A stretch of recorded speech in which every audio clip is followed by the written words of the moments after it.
Welcome to lesson 1.7, pre-calculus. We're going to be talking about inverse functions, which is another review for us from Algebra 2.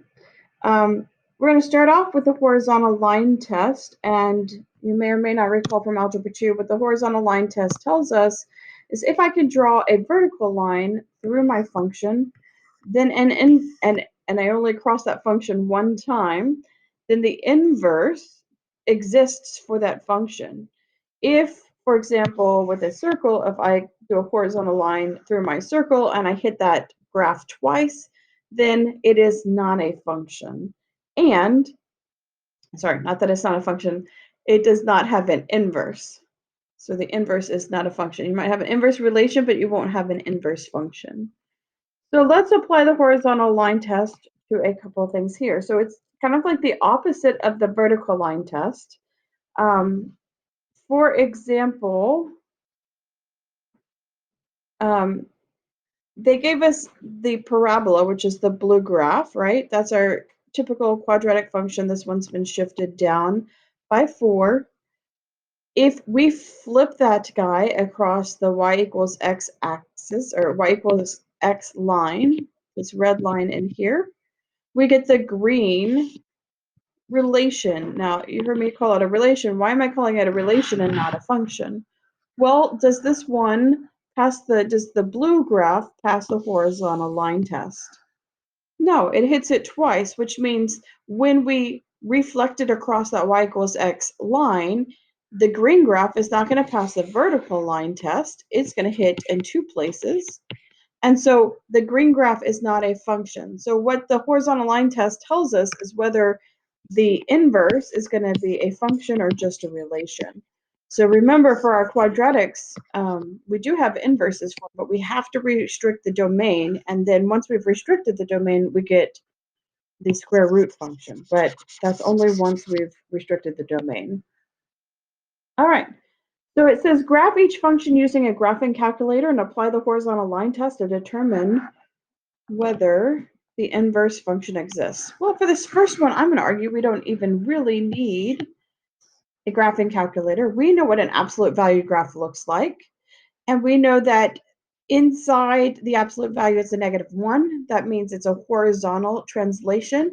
Instead of going to the left one like it says, we're going to do the opposite. We're going to go to the right one. So it's going to look something roughly like this. For this graph, would it pass the horizontal line test? No. So does it have an inverse function? Does an inverse function exist for it? No. So I'm going to say no inverse function. All right, for B, we don't yet have the tools to graph this one by hand. So let's go ahead and put that one into Desmos.com. Remember, if you're at home, Desmos.com is your friend. Unless you've got a lovely TI calculator, which can also be your friend, if you have the money for it. If not, save up for it for college. All right, here we go. What was our function again? X cubed minus 6x squared. So x cubed, plug this in, x cubed minus 6x squared.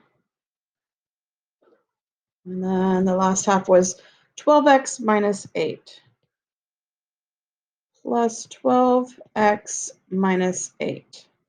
All right, when you look at this function, unfortunately, I don't think I can write on the Desmos graph, but can you draw a horizontal line anywhere on this graph and only hit the graph once?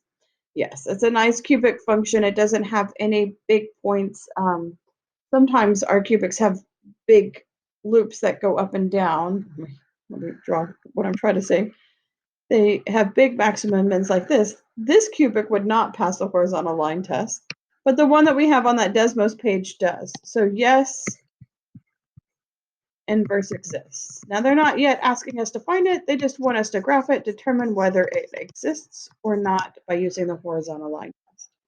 All right, go ahead, pause your video, look at, you try A and B, and come back and see if you got your answers correct. Welcome back. Looking at A, it looks like a nice rational function. I'm going to make a conjecture that it does exist, but let's go check it out in Desmos. So we have 4 over x, 4 divided by x. Looks like this nice rational function. Does this guy pass the horizontal line test? It sure does. It never overlaps in a horizontal fashion. So yes, inverse function exists. All right, what did you say about B? When I look at it, I just see a quadratic, which should be a parabola shape. So I'm going to say it exists. Let's go look at it in Desmos, x squared plus 5x minus 7. Oh, not yes, because it's a parabola. It's not going to pass the horizontal line test. So x squared, what was that? Minus or plus 5x minus 7 plus 5x minus 7. Because it is a parabola shape, and I was so confident in my answer, because of its parabola shape, is this one pass the horizontal line test? No, I'm thinking vertical line test. It does not pass the horizontal line test everywhere except at the vertex. We're going to hit this graph twice when we make a horizontal line through it. So therefore, it is not, there's no inverse function for this graph. All right, that's it for part 1.